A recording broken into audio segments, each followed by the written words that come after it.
দেখো বন্ধুরা, আজকে আমাদের বাড়িতে কত রকমের মাছ এসছে।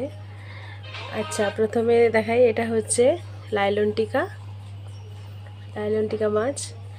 এটা হচ্ছে ল্যাঠা মাছ আর কই মাছ, এসব মেশানো আছে এটায়।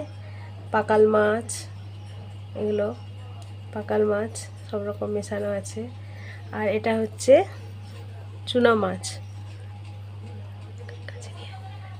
এটা হচ্ছে চুনা মাছ। সব রকমের আছে, পুঁটি, মোরলা, সব রকমের আছে এতে। আর এখানে আছে খসলা মাছ, এটা হচ্ছে পাট খসলা,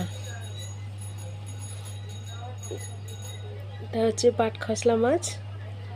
আর এখানে আছে কুচো চিংড়ি, বন্ধ করিস না, কুচো চিংড়ি। মোটামুটি এত রকমের মাছের আইটেম আছে। এরপর দেখা যাক এগুলো দিয়ে কী রান্না করা যায়।